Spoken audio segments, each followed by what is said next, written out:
Excellencies, distinguished guests, ladies and gentlemen, it is my privilege to welcome all of you on this virtual field visit to Afghanistan.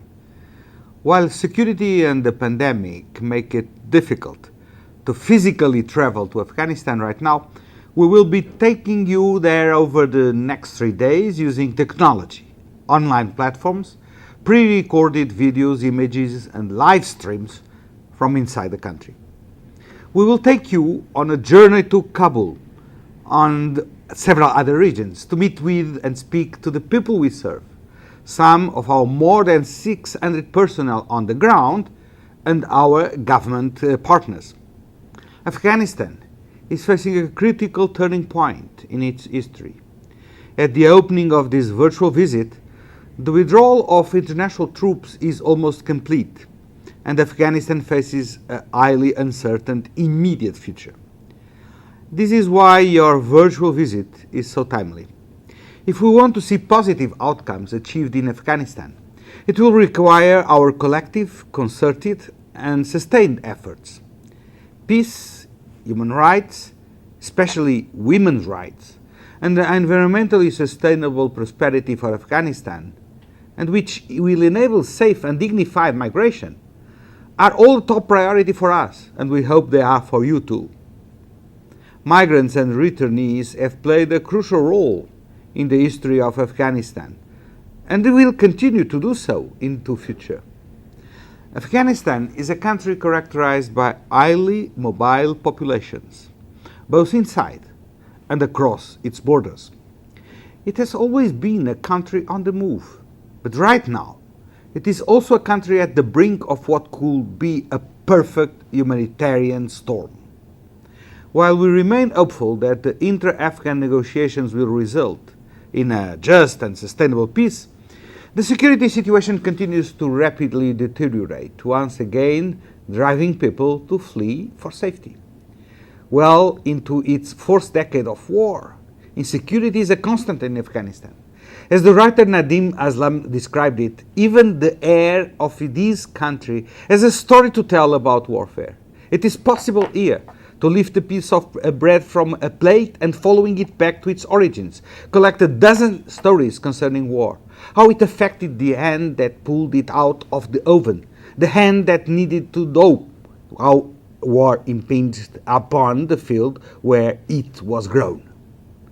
Historically, high numbers of undocumented returnees, mainly from Iran, are straining resources at Afghanistan's borders and accentuating downstream impacts for families reliant on remittances and international labor migration to survive.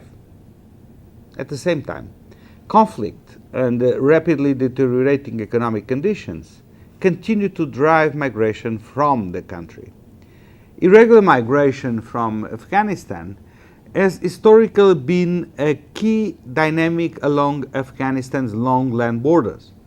However, more and more migrants are becoming increasingly vulnerable. They are poorer, they are hungrier, and protection spaces are eroding. Vulnerable migrants, including women and children, face an intensifying risk of being trafficked. In addition to these, La Nina weather patterns are creating drought-like conditions, compounded by food insecurity, which is expected to result in further displacement in high-risk provinces in the west, south, and north. Virulent strains of COVID-19 also continue to circulate in the region, linked to human mobility with far-reaching impacts on public health and the economy. And all these factors, ranging from lack of peace, natural disasters, health crises, and lack of livelihoods, are leading us to expect soon rather than later even larger scale internal displacement, as well as cross-border mobility both in and out of Afghanistan. I see a critical two-way interlinkage between peace and migration, return and reintegration in Afghanistan. This dimension needs more international attention and assistance. Your continued assistance, because it carries huge implications to neighboring countries as well as further afield, including in Europe. In the face of a perfect humanitarian storm, IOM, as the UN agency responsible for migration, is committed to staying and delivering alongside people on the move in Afghanistan, especially women and girls. We are doing so along three strategic pillars. The first and most urgent pillar of IOM's work in Afghanistan is meeting humanitarian needs with life-saving emergency response.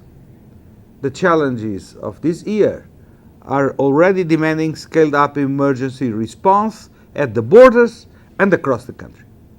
Additional funding is required to meet this growing need. The second pillar is reintegration, stabilization and resilience.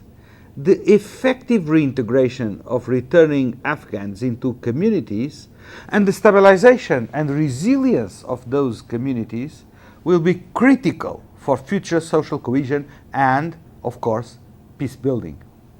Migration and migrants will be central to this. How well we understand and respond to the migration context today will have ramifications for many years to come. And the third pillar is strengthening migration management.